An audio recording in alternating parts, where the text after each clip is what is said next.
Hey there. So I'm going to show you how to use Google Meet. Okay. So go ahead and go to meet.google.com. Now you can join or start a meeting. You want to start a meeting. By the way, the background will look differently each time. So if you don't see exactly this, it's okay. So click on join or start a meeting. You can optionally give it a name. I'll call it English 10. All right. And now you come to this. And all right. So no one else is in this meeting yet, right? So I'm going to go to join now. All right. So now I'm officially in this meeting, but I want to add some more people in there, right? So I'm going to copy this unique URL so I can highlight it and hit Control C. Now I can copy that or just simply push this copy join info button and post this in Google Classroom and invite an entire class if I want to. The new Google Meet upgrade that we've gotten thanks to the coronavirus outbreak allows you to send or include up to 250 people on a meeting.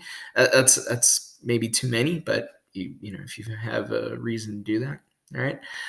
So students can join directly with that link. So they can click on that through Google Classroom.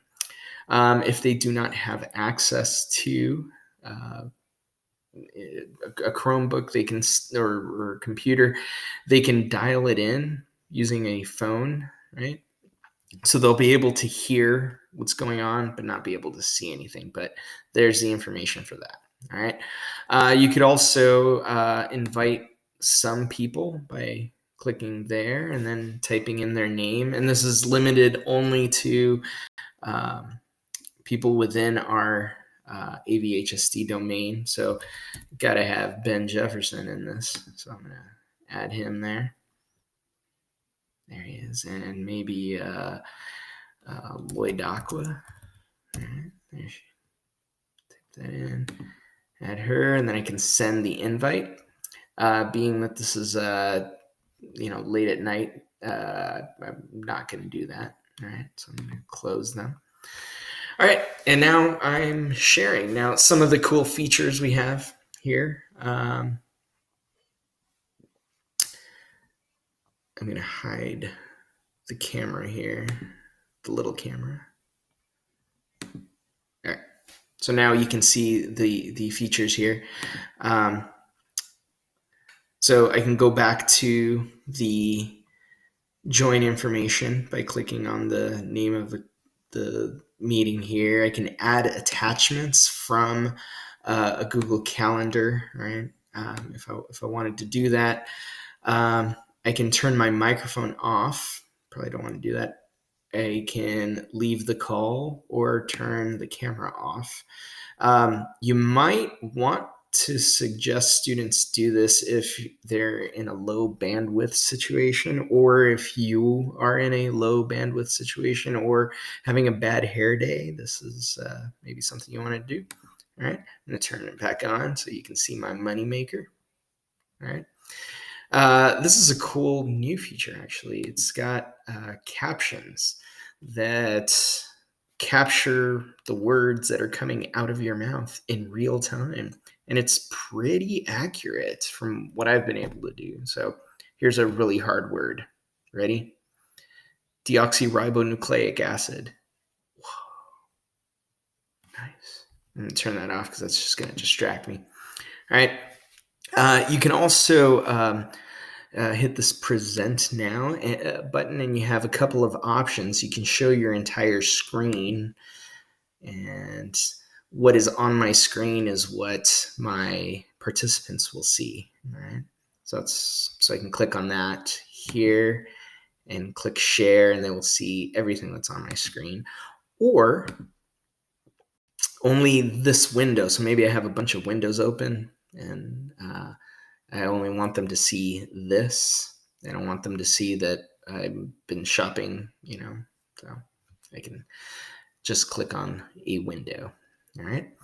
Another little feature I just want to show you here. This is thanks again to this upgrade that we've received. We can hit record meeting and it'll record the session starting when you click. So I can click there and you have to get consent from everyone. Right? I'll hit accept and the recording will start soon. So just see what happens. I'm double recording this, right? So I don't know if you heard that noise telling me that I am now recording. Okay. Couple of other features here.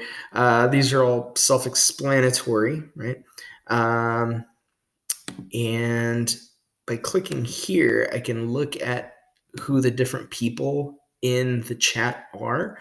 By hovering over their names, I can click on them and mute them if I wanted to. So if a student is or a participant is on the call, you can, and there's a lot of background noise, I can just click there and make it be quiet.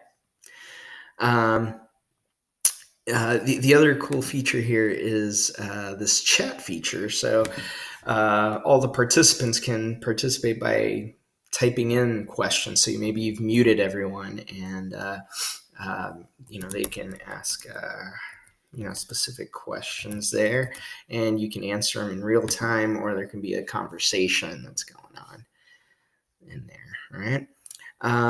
So I'm going to stop the recording here. Whoops. By doing this, more options, stop recording.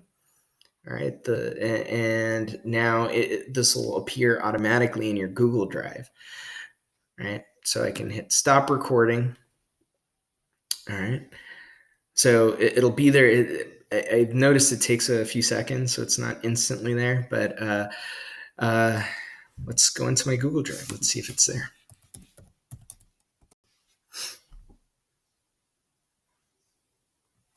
And it should be in the recent things because it's the last thing I did.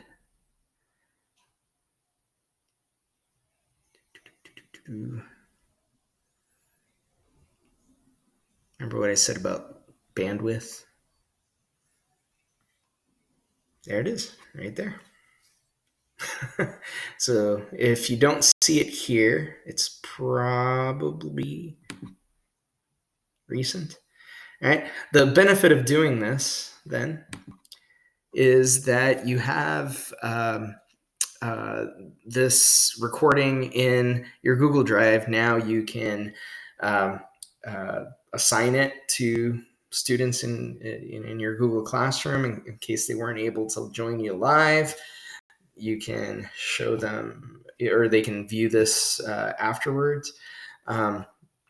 And then they can download it also if it's in their Google Drive. So unlike YouTube, they can open this up, download it someplace where they have Wi-Fi or a strong Wi-Fi signal, and then go home and take a look at it if they need to. All right. Thanks for joining me. Hope you found this useful.